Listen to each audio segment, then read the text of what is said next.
Iran যুদ্ধ শেষ, যে কারণে জানালো ট্রাম্প প্রশাসন। ইরান যুদ্ধ এরই মধ্যে শেষ হয়ে গেছে বলে দাবি করেছে মার্কিন প্রেসিডেন্ট ডোনাল্ড ট্রাম্পের প্রশাসন। তাদের যুক্তি, গত এপ্রিলের শুরুতে কার্যকর হওয়া যুদ্ধবিরতির ফলে সংঘাতের সমাপ্তি ঘটেছে। রাজনৈতিক বিশ্লেষকরা মনে করছেন, যুদ্ধের এই অভিনব ব্যাখ্যা দিয়ে আসলে মার্কিন কংগ্রেসের অনুমোদন নেওয়ার আইনি বাধ্যবাধকতা এড়াতে চাইছে হোয়াইট হাউস। বৃহস্পতিবার 30 এপ্রিল মার্কিন সিনেটে শুনানির সময় একই ধরনের যুক্তি তুলে ধরেন প্রতিরক্ষা মন্ত্রী পিট হেগসেথ। তিনি বলেন, যুদ্ধবিরতির মাধ্যমে মূলত যুদ্ধের অবসান ঘটেছে। এই যুক্তিতে প্রশাসন দাবি করছে, 1973 সালের ওয়ার পাওয়ার্স রেজুলেশন অনুযায়ী 60 দিনের বেশি সামরিক অভিযান পরিচালনার জন্য কংগ্রেসের যে আনুষ্ঠানিক অনুমতির প্রয়োজন ছিল, বর্তমান পরিস্থিতিতে তার আর দরকার নেই। নাম প্রকাশ না করার শর্তে প্রশাসনের এক ঊর্ধ্বতন কর্মকর্তা বলেন, আইনের ভাষায় বলতে গেলে গত 28 ফেব্রুয়ারি যে শত্রুতা শুরু হয়েছিল তার অবসান ঘটেছে।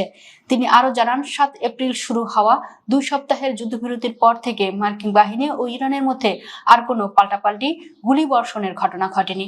যুক্তরাষ্ট্রের 1973 সালের আইন অনুযায়ী কোনো দেশে সামরিক অভিযান শুরুর 60 দিনের মধ্যে প্রেসিডেন্টকে কংগ্রেসের অনুমোদন নিতে অথবা লড়াই বন্ধ করতে হবে। শুক্রবার 1 মে হচ্ছে ট্রাম্পের সেই সময়সীমা শেষ হওয়ার দিন, কিন্তু তার প্রশাসন দাবি করছে, যেহেতু যুদ্ধবিরতি চলছে তাই যুদ্ধের সেই ঘড়ি এখন বন্ধ। তবে ট্রাম্প প্রশাসন মুখে যুদ্ধ সমাপ্তির কথা বলেও পরিস্থিতি এখনো থমথমে। ইরান এখনো কৌশলগতভাবে গুরুত্বপূর্ণ হরমুজ প্রণালীতে নিজেদের নিয়ন্ত্রণ বজায় রেখেছে। অন্যদিকে ইরানি তেলবাহী ট্যাঙ্কারগুলো যাতে সাগরে বের হতে না পারে, সেজন্য মার্কিন নৌবাহিনী সেখানে অবরোধ অব্যাহত রেখেছে। ট্রাম্প প্রশাসনের এই ব্যাখ্যাকে নজিরবিহীন ও বেআইনি বলে অভিহিত করেছেন অনেক ডেমোক্র্যাট ও রিপাবলিকান আইন প্রণেতা। মেইন অঙ্গরাজ্যের রিপাবলিকান সিনেটর সুসান কলিন্স বলেন, কংগ্রেসের অনুমোদনের সময়সীমা কোনো পরামর্শ নয়, এটি একটি আইনি বাধ্যবাধকতা। ইরানের বিরুদ্ধে যে কোনো সামরিক অভিযানের সুনির্দিষ্ট লক্ষ্য ও কৌশল থাকতে হবে। সিনেটর টিম কেইন বলেন, প্রতিরক্ষা মন্ত্রী যে যুক্তি দিয়েছেন তার কোনো আইনি ভিত্তি নেই। ব্রেনান সেন্টারের বিশেষজ্ঞ ক্যাথরিন ইয়ান এব্রাইটো এই যুক্তির করা সমালোচনা করে বলেন, ওয়ার পাওয়ার্স রেজুলেশনের কোথাও এমন কথা বলা নেই যে যুদ্ধবিরতি চলাকালীন 60 দিনের সেই সময়সীমা স্থগিত রাখা যাবে। এদিকে মার্কিন জাতীয় নিরাপত্তা পরিষদের সাবেক কর্মকর্তা রিচার্ড গোল্ডবার্গ ট্রাম্প প্রশাসনকে পরামর্শ দিয়েছেন এই সংকট কাটাতে নতুন নামে অভিযান চালাতে। তিনি নতুন অভিযানের নাম প্রস্তাব করেছেন অপারেশনাল এপিক প্যাসেজ, যা হবে সরাসরি অপারেশন এপিক ফিউরির দ্বিতীয় পর্ব।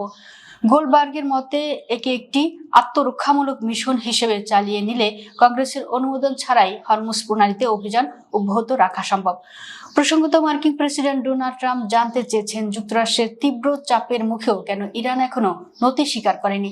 ট্রাম্পের এই প্রশ্ন তিনি করেছেন মার্কিন বিশেষ দূত স্টিভ উইটকফ এর কাছে।